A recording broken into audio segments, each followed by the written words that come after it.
Logic है भाई। वो ये कह रहे हैं कि जहां आपकी फ्रेंडली फाइट है वो हम जीतेंगे ही। तो ये तो बात मैंने भी कहा आपसे कि भाई इसका तो नुकसान सीधा सीधा होगा, लेकिन प्रोफेसर साहब का इस पर एक ठीक है। मतलब आप कह रहे हैं कि जहां फ्रेंडली फाइट है वहां एनडीए को एज जरूरी नहीं है कि हो। देखिए, पहली बात तो कि इस बात की मुझे कहीं से जानकारी मिली है कि महागठबंधन के इस रार को देखते हुए केंद्रीय नेतृत्व ने भारतीय जनता पार्टी के नेतृत्व को और नेताओं को ये आगाह किया है कि आप कंप्लेसेंट मत हो जाइए, ये मत मान करके चलिए कि महागठबंधन में रार है, इसका मतलब हम चुनाव जो है बहुत आसान हो गया है हमारे लिए।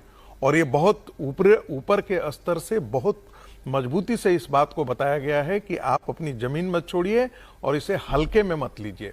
आपको याद होगा कि उत्तर प्रदेश में जब लोकसभा का चुनाव हो रहा था तो 15 दिनों तक हम लोग इसी कहानी कुर्सी में बात कर रहे थे कि देखिए अभी तक लोकसभा का कैंपेन अखिलेश यादव नहीं शुरू कर पाए हैं। तो ऐसी स्थिति में लगभग भारतीय जनता पार्टी के लिए उत्तर प्रदेश में एक वॉक ओवर हो गया। लेकिन नतीजा जब निकला तो हमने देखा कि वो किस तरीके से बेहतर रिजल्ट लेकर के आए। यहां भी जरा एक सिचुएशन आप देखिए, झारखंड के अंदर राष्ट्रीय कांग्रेस पार्टी जो है वो झारखंड मुक्ति मोर्चा के साथ भी फ्रेंडली फाइट जीत कर गई, लेकिन वो 2 सीटों पर वो झारखंड मुक्ति मोर्चा जीती थी। अस्सलाम वालेकुम रहमतुल्लाहि व बरकातहू। ज़ान मिल्लत इस्लामिया आप तमाम उम्मती को मुफस्सल की तरफ से सलाम मर्द है। घर में बड़ी पर्दा नशीन इज़्ज़तदार माँ और बहनों को मुफस्सल की तरफ से सलाम मर्द है। बहरहाल भर के अल्लाह से उम्मीद है आप लोग खैरियत से होंगे, अल्लाह की हिफाजत में होंगे। इन मलूनों की मलामत से, इन फ़िरका परस्तों की फ़िरका परस्ती से, इन दरिंदों की दरिंदगी से, इन माबलिंचरों की माबलिंचिंग से, इन बलात्कारियों की बलात्कारी से, इन दहशतगर्दों की दहशतगर्दी से महफूज होंगे। अल्लाह आप लोगों को अपने हिफ्ज़ अमान में रखे, अल्लाह अपनी हिफाजत में रखे, अल्लाह हर आबाद से हर शर से महफूज रखे।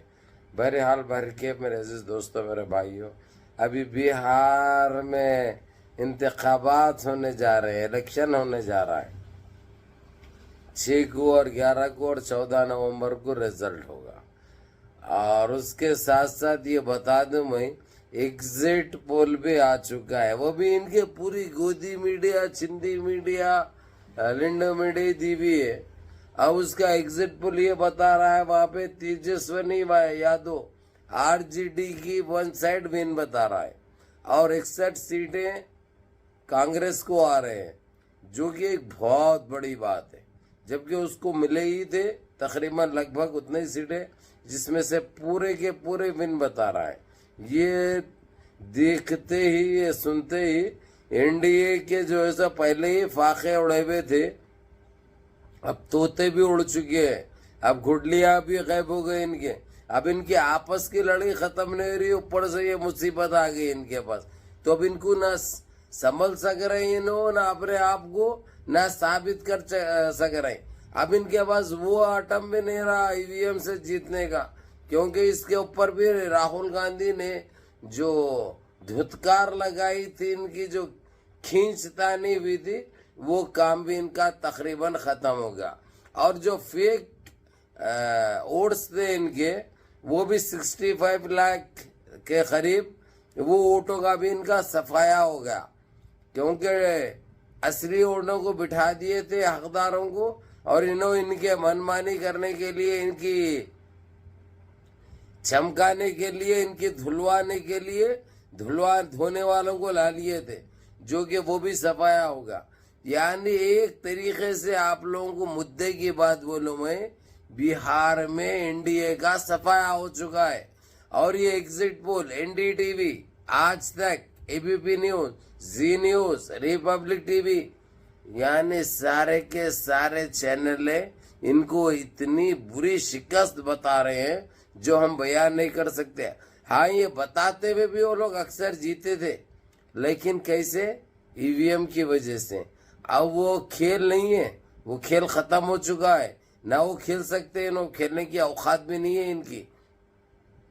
अब बिहार साफ हो गया तो समझो कि जो है सो सारे देश से इनका सफाया हो गया, क्योंकि बिहार एक यूपी, ये 2 स्टेट है जहां पर इनकी मनमानी चलती है, जहां पे इनकी गंदगी चलती है। अब यानी यहाँ पे खत्म हुए तो अब कहाँ पे बचे?